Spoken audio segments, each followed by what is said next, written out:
أعوذ بالله من الشيطان الرجيم بسم الله الرحمن الرحيم رب اشرح لي صدري ويسر لي أمري واحلل عقدة من لساني يفقهوا قولي آمين يا رب العالمين.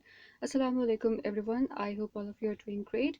Today inshallah we're going to start learning how we can put stress to a sentence by using a masdar or a synonym. Alright, so without further ado, let's begin with our lesson. And of course, we're going to ask Allah subhanahu wa ta'ala for his help to make things easier for us to understand and to explain. So, Rabbi Yassir, Wala Tu'assir, wa Tamim bil Khair. Ameen Ya Rabbal Alameen. Alright, so this is the illustration from the previous lesson where I gave you an overview of all different modes of stress. And these two are the ones that inshallah we'll cover in this lesson. Alright. So first of all, what exactly is a masdar? Okay, so masdar, as I told you in the second lesson of this series, masdar is the name of an action. All right, so when I told you that there are three kinds of words in Arabic, and this was back in lesson 2 of section A, I told you that there are three types of words: ism, fi'l, and haruf. And then what are the things that are included in ism? I told you that name of an action is also an ism. Why? Because it's name of an action. Okay, now what do I exactly mean by name of an action? Simply the fact that there are different forms of a word. All right, so there are fi'l, there are the verb forms, then there are nouns. All right, and those nouns are the ones that we make from the verb itself. So for example, if you have the word expect, that's a verb. All right, there are different forms of expect. So for example, expects, then we have expected, expecting. All right, so these are all verbs, but the name or simply the noun form of this word expect is expectation.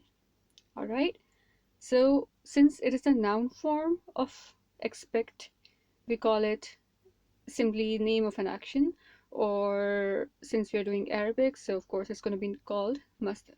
Okay, similarly we have the verb submit. Now submitted would be past tense, submitting is continuous, and submits is also present tense. All right, and of course its noun form would be submission. All right, so submission, expectation. Similarly, response is the noun form of the verb respond. Similarly, amazement, this is also the noun form of the verb amazed. Okay, similarly you can form or you can come across many different words. We use them all the time. Okay, even the word action is masdar, and acted, acting, acts would be the verb form. Okay, so simply put, masdar is the name of an action. Okay, and that's all about it. Okay, so the words such as expectation, excavation, submission, amusement, settlement, all these words are your masdar. Okay, all right, now this masdar is also called maf'ul mutlaq. If you want to remember this term, go ahead. If you don't wanna, no problem at all. Okay, simply learn what exactly they are and what is their usage. Okay, that's it. So that's done. All right, now there are multiple usages of masdar, but for this lesson especially we are going to focus only on the stress portion of its usage. Okay, so how are we going to use a masdar for putting stress? All right, now we are going to study specific patterns for masadar, and that's how they are identified. Okay, how exactly do we do that? I hope you have already watched the lesson on Jama Mukassir, where I told you lots of patterns for Jama Mukassir, and then you had to superimpose the root letters over those patterns, and then you will end up with a Jama Mukassir. Same is the case here. So what you're going to do to form a masdar is that you're going to superimpose some specific root letters over the specific pattern, and you'll end up with a masdar. Okay, so it's as easy as that. All right, now I'll be telling you all those patterns inshallah in this very lesson, so it's coming up soon, don't worry about that. All right, now how do we use a masdar for a stress? The thing is that you have to use it in nasab form. Okay, and what word are you going to use? You're going to follow, or you're going to make the masdar from the khabar. Okay, so you are going to take a khabar and you are going to make its masdar, all right, by this method, by the superimposition method, and then you are going to make it nasab, and you'll end up with your masdar. Okay, now the alternate method of using a masdar is that using a masdar of the synonym of that khabar. Okay, so it's either the actual khabar whose masdar you're going to form in nasab state, all right, or you're going to take the khabar's synonym and then you're going to make masdar from that. Okay, both of these ways are correct and very commonly used. Okay, now they are often used with the omission of either fail or file, and I'll tell you the example for this in the last in the end of this lesson, and this would be the last example. Okay, so the last example would deal with this thing. All right, now with the patterns. So the only thing that you need to remember for masdar from this particular page is that they are the specific patterns. First of all, they are name of an action, and then you need to remember that they are formed by superimposing the root letters over specific patterns, and then you have to use them in a nasab form. Okay, you could either use the khabar itself for making a masdar, or you could make the masdar out of a khabar's synonym. Okay, that is it. All right, now all of these are the patterns for jama, I'm sorry, for masdar. And let's zoom it up a bit. Okay, yeah. So what do we see here? We see that there are two broad classifications for masdar patterns, all right? So we have the upgraded verbs and then we have the regular verbs. What exactly are they? We haven't exactly touched the subject of verbs in a very elaborate manner in this section because this is all about ism. I just told you the patterns for past tense and present tense. All right, now the next section, that is the section D, is going to be all about verbs. All right, all about fail and tenses and everything. So you'll understand the difference between the upgraded verbs and the regular verbs in a much better way in that lesson, in that section, inshallah. Okay, for now, simply know that there are two kinds of verbs, upgraded and regular. All right, the masdar patterns for the regular verbs are different, and the masdar patterns for upgraded verbs are different. All right, so there are 8 patterns for the upgraded verbs, as you can see here. All right, so you've got if'alan, tafa'ulan. I'm going to tell you the examples for these words, all right, and then you'll be able to understand them in a much better way instead of going tafa'ulan, mufa'alatan, fi'alan, and all these things. This wouldn't exactly help you in a better way. Okay, so I'm going to tell you the examples for these, and then we are going to move on to the regular verbs. So for example, we have the example of islaman, all right, that is the act of submission. Okay, then tagafulan, for example, negligence, or staying in, yeah, negligent is better, negligence. Okay, then muqabalatan, all right, what does this mean? It means to be more of a competition. Okay, you could say that. Fi'alan or tafa'ulan, tabassuman, takalluf. All right, so all of these are formed from this pattern, this masdar pattern. All right, then taf'ilan. All right, and then we also have taf'alatun. So taf'ilatun. So these two belong to the same family, but there are two possibilities for the masdar for this family. Okay. The example for taf'ilan include taswiran, for example, ta'liman, all right? So all these things. Takliman, all right? Infi'alan, then we have ifti'alan. Istighfar is from this list, from this master pattern. Istighfar, okay? Then ishti'al from here. Aggression, or yeah, aggression is fine. All right, so all of these things. Now let's come to, now I am not going to ask you to memorize each and every pattern that I have mentioned here, but these 8 patterns are the ones that I would really ask you to memorize. All right, so you should know the patterns for upgraded verbs. All right, only that is it. I'm not going to ask you to memorize the patterns for regular verbs. Only memorize the patterns for upgraded verbs, because they are going to come in handy in the next section, inshallah. Okay, but it's totally all right if you don't want to remember or memorize the patterns for regular verbs. All right, now we are going to study the 2 classifications for the regular verbs, and they have been arbitrarily classified into 2 types by me, of course, and they can be classified as the ones that begin with meme. All right, so these gray ones are the ones that begin with meme. All right, so you've got maf'ilun, maf'alun, maf'ulun. All right, so all these. Now, they these patterns are the same as ism zarf, but they give the effect of masdar. What do I mean by that? I simply mean that what is for that we first need to know what exactly is ism zarf. Zarf is the Arabic way of saying time and space. Okay, so for example, masjidun, it's a place where sajda is made. Okay, so that's zarf. Similarly, so any place that shows an act of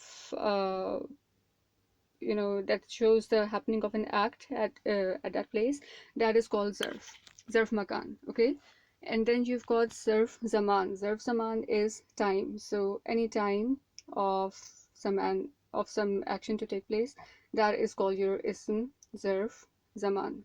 All right, or simply put, time and space. Okay, so maf'ilun would be your masjidun, then maf'alun could be your maktabun. Maktabun is a desk. Now, why do we call a desk maktab? Because that is the place where writing happens. Okay, so that kind of thing. Then you've got madrasatun from maf'alatun. Okay, what's a madrasatun? It's a place where dars happens. What's a dars? Teaching, the act of teaching. Okay, so this is called your ism zarf. Okay, now these patterns, the ones that begin with meme, are the ones that have the same pattern as ism zarf, but they give the effect of masdar. Okay, so they can be used both ways. You will know if they have been used in masdar form or zarf form. Okay, it's all dependent on context and background. All right, so we are done with the ones with meme. Now come to the patterns that are meme-less, or simply they're the ones that do not begin with a meme, and they have been further classified according to the harakat of the second root letter. Okay, so that's the description in the pentagon. Okay, here. All right, so as you can see, there are 5 possibilities for the second root letter. Okay, so that second root letter could either carry a sukoon, or it could carry a fatha, or it could carry a dhamma, or it could carry a kasra, or it could carry a tashdid. Okay, so according to that, we have got these patterns. First of all, you can see that there's only one pattern for the tashdid one. All right, and that is fa'ulatun. All right, next you are going to see the possibility of the second root letter carrying a kasra. For example, fa'ilun, fa'ilatun, fa'ilatun, all right, fa'ilun, fa'ilatun. Okay, that's what. Now, why do I have this thing? It is because this pattern fa'ilun is used to make the masdar of sounds. Okay, that's why I've got this volume button over here. Okay, just to remind you that the pattern of fa'ilun is used for the masdar of sounds. Okay, next you've got the third possibility of the second root letter carrying a dhamma. For example, fa'ulun, fa'ulun, fu'ulun, fu'ulatun. Okay, Next, you've got the possibility of second root letter carrying a fatha, and that includes following patterns. We have got fa'alun, fa'alatun, fe'alun, fa'alun, fu'alun. So what do we see here? We see that these three words are differing only in terms of the harkat of the first root letter, and all the second root letters here are carrying a fatha. Okay, so that's what you can observe here. So fi'alun, fa'alun, fu'alun, alright, fa'alanun, fi'alatun, fa'alatun, fu'alatun, taf'alun, fa'aliyatun. Okay, now fa'alun once again is the pattern for Masdar of sounds, because you've got the speaker button, you've got the volume button over here. Okay, next you've got fu'alun, and it shows the picture of someone who is feverish and actually has a fever because he's got this thermometer in his mouth. So whenever you need to make the muster of any sickness or any disease, then you use fu'alun. Okay, and this is what you are going to get reminded by. All right. Next, you've got this anxious face over here, and this shows istirab or anxiety. And whenever you need to make the muster of anxiety, you're going to use the pattern of fa'alanun. Okay, then fi'alatun is the pattern that you're going to use for the muster of any profession. So you've got the picture of a doctor over here. So this is only going to tell you, or it is only going to remind you that if you need to use that if you need to make the muster pattern for a profession, then you are going to use this pattern fi'alatun. Okay, great. Next and final possibility is that the second root letter is going to carry a sukoon, and you can see all of these patterns over here. Fi'latun, fa'latun, fu'latun, once again differing only in this first root letter's harkat. Okay, next you have got fa'luvatun, then you've got fi'lun, fa'lun, fu'lun, once again differing only in terms of the first root letter's harkat. Then you've got fa'la'u, then you've got fi'la, fa'la, fu'la, once again difference lies only in the first two letters harkat. Fa'lulatun, then you've got fi'lanun, fu'lanun, fa'lanun. Remember this pattern for this lecture, as the last example that I'm going to give you is from this pattern. Okay, now if you want to make the pattern, or if you want to make the masdar for any color, then you're going to use the pattern of fu'latun. Okay, and if it is any number, then, or simply a quantity, okay, then for that quantity you're going to use the pattern of fa'latun.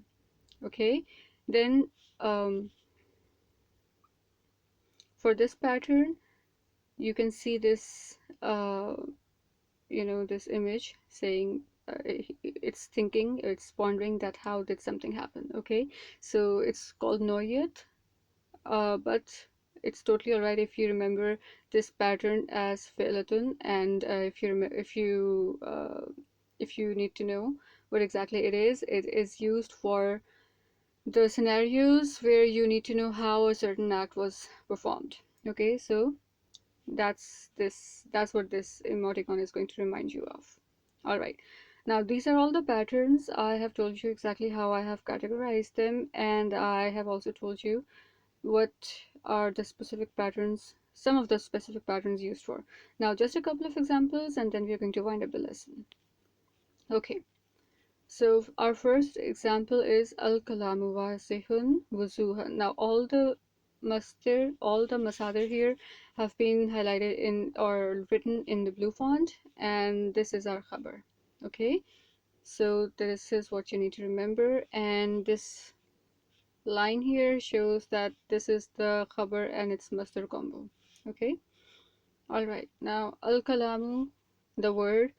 Now this is a sentence, so I can very conveniently visualize an invisible auxiliary verb over here. So it's a sentence. Word is. Wazihun means clear, and then I've got wuzuhan. Now what do I observe here? I observe that the khabar is this, and then the same root letters as the khabar had, we have made a masdar out of it. Okay, so we have made a masdar right out of the same root letters as the khabar. So wazihun becomes wuzuhan.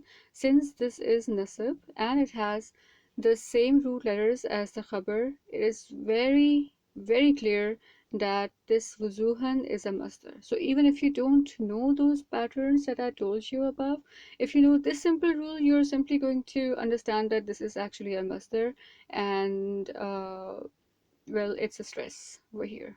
Okay, you'll just know it. The thing that you need to remember is that the root that if you find two words and one of them is a khabar and the next one is an ism that is in nasab form, number one, and number two, that mansub ism is actually made up of the same root letters as the khabar, then this just has to be a masdar, unless there could be some other things at play. Okay, the first impression that you should get is that it is masdar. Okay, al-kalamu wazihun wuzuhan. The word is clear, with utmost clarity in it. Now, this kind of speech isn't exactly used in English. Okay, we use different words of slightly higher intensity to show these things. Okay, and this is what I have demonstrated over here. Our next example is Zaidun khaifun khawfan. Now, in Arabic, you know what's going on here. This is a masdar, and this is putting a stress on this khaif thing. Now, what is khaif? If you just take a little peek at the translation, you'd find the word fearful. So you'll understand that this word khaifun is actually it actually means being fearful. And then you've got the masdar pattern right next to it, and in nasab form, then this just tells you that it is an accentuated form um, of fear. All right, so what this actually means is Z is fearful, as fear should be felt, or extreme fear should be felt. Okay, but this is the kind of speech that we don't really use in English. Instead, we use different words. For example, Zaid is terrified, or he was trembling with fear. Okay, or he looked like a ghost, or he looked as if he had seen a ghost, or he was white with fear. All right, so these are different kinds of descriptions that we use in English, but in Arabic we simply put the masdar here and our work is done. Okay, so it's quite easy actually, and rather simple, I would say. So Zaidun khaifun khawfan is going to translate as Zaid is fearful, and he was so damn scared as fear should be felt. All right, so you can just understand this pattern or this structure of stress. You can exactly translate it or pen it down in a very eloquent way, and then even if you use the most eloquent way, you won't be able to put or pen down this, or you won't be able to capture the the degree of stress or the degree of stress in this pattern, khaifun khawfun. Okay, next you've got rattil al-Qur'ana tartilan. Then it would mean, now what do we see? We see that this is actually not the khabar, it is a verb. All right, and our nasab form is right here. Nasab form of ism is right here, and it has the same root letters as rattil. So obviously it is going to stress on this act. Okay, now this is a command that recite or read slowly. Okay, voicing everything out. And then you've got the stressed form of ratil over here. Okay, so ratil al-Qur'ana tartilan. It can be very roughly translated as recite or read the Quran very slowly, voicing each and every syllable out. Okay, so this is our third example. Next, la tubazzir tabziran. Now, for all right, now we haven't exactly done this kind of structure yet. This is the negative command. Negative command simply means don't do it. Okay, and we are going to study it in the next section, inshallah. Now we are going to cancel this out for a bit, and also this tabziran. Okay, and let's remove this too as well. Now it says bazir. It means be extravagant. Okay, spend.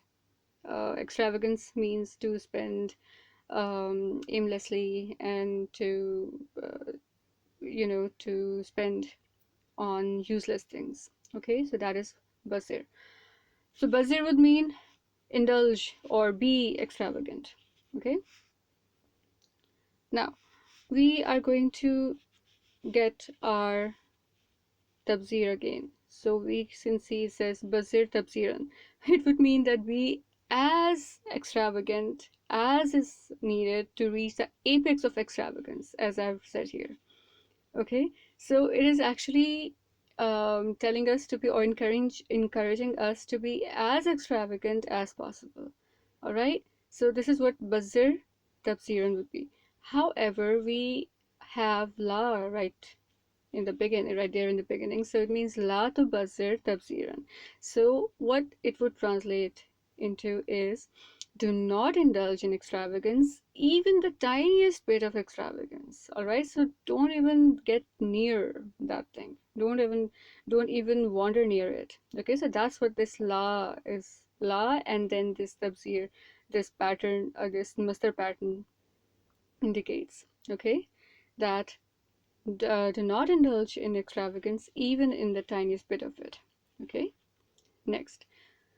All right, now we all know what fa is in this example. We all know what ha is. Fa is your harf ataf, and ha is your nasab or jar pronoun. Here in this example, this has to be nasab because there's no reason for it to be jar. Okay, so it's for the naha tadmira. All right, now if you do not know what this word means, we you are simply going to take a peek at the translation and you're going to find the word we destroyed it.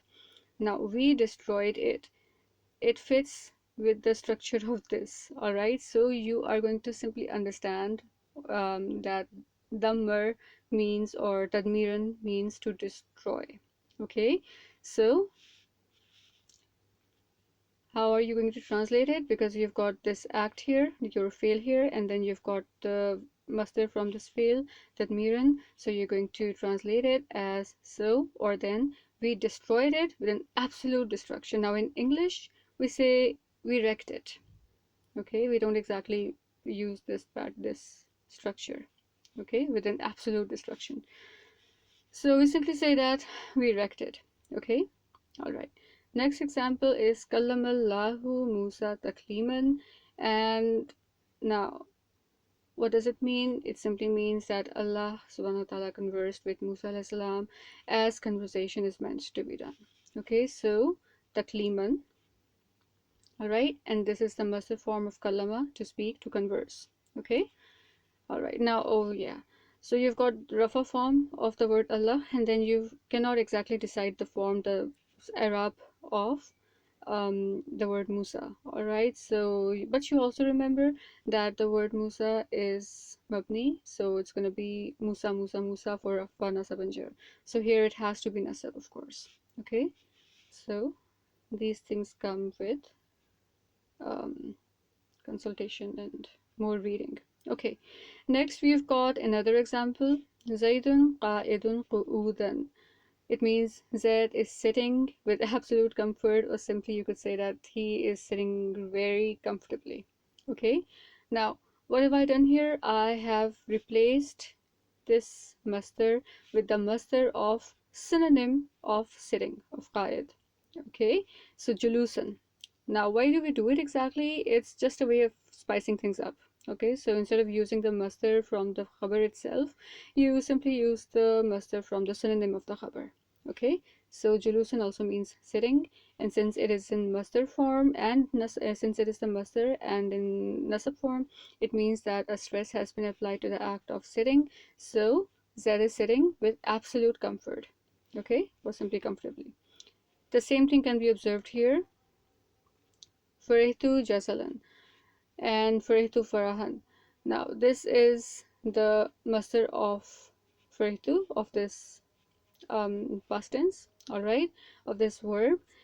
But to make things a bit different slightly, okay, we have simply use the synonym of happiness, of faraha, and that is jazala. Okay. All right, now our final example is Usabbihu Subhana Rabbiyal Ala. What's happening here? This is the example where I told you that, about which I told you that is going to use the pattern of Fulanun, and I also told you that there is going to be some omissions here. Okay, so what do I see here? I see Usabbihu. Now, this Usabbihu is the pattern for ana and for ana muzare. Okay, so it is your present tense fil muzare of ana version. So usabbihu, how do I know it? It's because of this ooh over here. Okay, so usabbihu, it means I glorify. Okay, if I had said that usabbihu rabbi al ala, it would have meant that I glorify my highest Rabb, or simply my Rabb, the most high. Okay, that's what how it would be translated. But I'm saying usabbihu subhana. Now I've got a masdar, and that masdar is in nasab form, so obviously it is going to mean that it is putting a heightened form of stress to usabbihu. All right, and then we are going to proceed. So it says, I glorify the absolute glory of my utmost higher up. You cannot even begin to pen down exactly, or you cannot even begin to capture what exactly this phrase means, okay, or this sentence means. Usabbihu subhana rabbil ala. Now, what is a regular practice among the Arabs? Well, they often omit things, okay, and every language has this omission practice.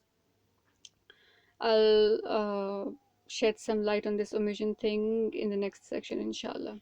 Alright, so the fail here, Usabbihu has been omitted and it becomes Subhana Rabbiyal Ala. Alright, now what about Rabbiyal Ala? How do we get that? Simply, it is actually Rabbi, alright, it is Rabbi, and yeah, okay, it is Rabbi. Now, since we need to join this Rabbi, my Rab, with Al-Ala, alright, this Sakun gets replaced by a Fatha, and then we can very easily join it with Al-Ala. Okay, so Subhana Rabbi Al-Ala. That's how it is formed. Alright, so Usabbihu Subhana Rabbi Al-Ala is actually, or rather Subhana Rabbi Al-Ala is actually Usabbihu Subhana Rabbi Al-Ala, and this Subhana is the pattern of, alright, this Subhana is actually the pattern of Fu'lanun. Okay, and this is the one that I told you to remember for this lesson. So we are done with our lesson, Alhamdulillah, and we are going to learn a few other ways. Actually, in the next lesson, we are going to cover how we can use various patterns for stress. Okay, so this was about the patterns of Masdar.